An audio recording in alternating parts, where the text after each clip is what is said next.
चलिए, स्वागत है आप सभी का एक बार फिर से ऑनलाइन क्लास में। और आज की इस क्लास में हम एक नए टॉपिक पर चर्चा करेंगे, जो कि मैं आज पहली बार मैंने ये मानचित्र आपके सामने मैं लेकर के आया हूँ, जो कि भू आकृतिक विभाग से संबंधित है। आप इस मानचित्र को देखिएगा, बहुत ही आपको पुरानी किताबों में भी मानचित्र दिखेगा। और ऐसा मानचित्र आजकल आपको कई किताबों में नहीं दिखता है। जो पुरानी ओल्डेस्ट जो किताबें हैं, उनमें आपको ये ऐसे मानचित्र आपको दिखाई देंगे, जो बिल्कुल साफ तरीके से आप इनमें समझ सकते हो कि कौन सी चीज कहाँ है और कौन सी चीज कहाँ नहीं है। गिच-पिच का मामला इसके अंदर नहीं है। इस मानचित्र से आप आराम से फिजिकल डिवीजन को समझ सकते हो।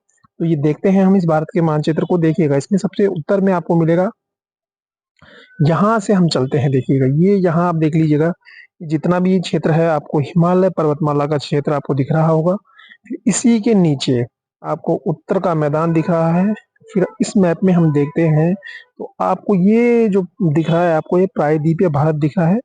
ठीक है, इसी में आपको अरावली की पहाड़ियां हैं, बुंदेलखंड की है, विंध्याचल है, सतपुड़ा है, महादेव है, मैकाल है। और इसके नॉर्थ ईस्ट में आपको छोटा नागपुर का पठार मिलेगा, दंडकारण्य का पठार मिलेगा, आपको दक्कन का पठार मिलेगा। दक्कन के पठार के बाद में आपको तेलंगाना का पठार मिलेगा। यहीं देखिएगा, पश्चिमी घाट आपका ये पूर्वी घाट है, ये आपका पश्चिमी घाट है। आप देख लीजिएगा, प्रायद्वीपीय पठार आपको यहीं मिलेगा। अंडमान निकोबार द्वीप समूह है, प्रायद्वीपीय पठार, पूर्वी तटीय मैदान और पश्चिम तटीय मैदान, ये सह्याद्री पर्वतमाला, ये सभी आपको यहीं मिलेंगे। और ये देखिएगा, पश्चिम तटीय मैदान और पूर्वी तटीय मैदान है। इसके अलावा आपको शिलांग का पठार भी मिलेगा। देखिए, शिलांग का पठार आपको यहीं मिलेगा। इसी के आसपास आप देख लीजिएगा, ये शिलांग का पठार है। और शिलांग के पठार के बाद में आपको यहाँ बुंदेलखंड है, अरावली है, विंध्याचल है, सतपुड़ा है, दक्कन है, काठियावाड़ प्रायद्वीप आपको मिलेगा। और इधर आपको लक्षद्वीप मिलेगा। पश्चिम तटीय मैदान की तरफ आपको लक्षद्वीप की स्थिति दिखाई देगी। और पूर्वी तटीय मैदान है, फिर तटीय मैदान है। ठीक है, ये आपका श्रीलंका हो गया और ये आपकी पाक जल संधि हो गई यहाँ पर।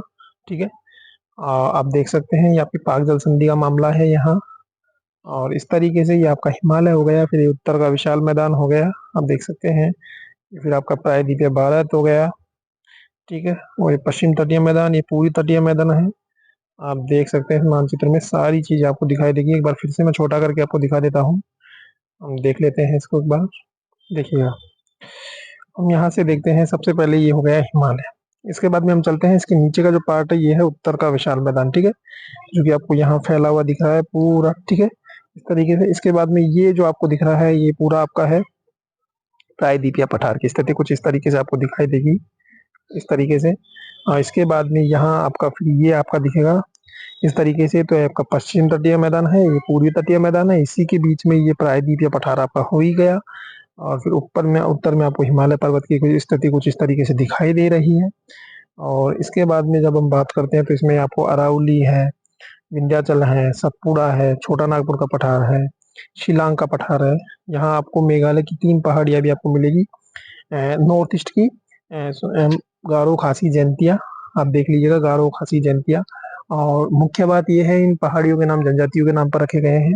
तो ये भी आप यहाँ समझने वाली बात आती है। तो ये मैप था बहुत इंपॉर्टेंट, मुझे थोड़ा बेहतर लगा तो मैंने आपको समझाने की कोशिश की। और इसमें आपको अंडमान निकोबार द्वीप समूह की भी स्थिति दिखाई देगी और लक्षद्वीप की भी स्थिति आपको दिखाई दिखाई दे रही है इसके अंदर। तो ये सारी स्थिति इसके अंदर दिखाई दे रही है। तो उम्मीद करता हूँ आपको समझ आया होगा। जब तक के लिए मुझे दीजिए इजाजत। नमस्कार।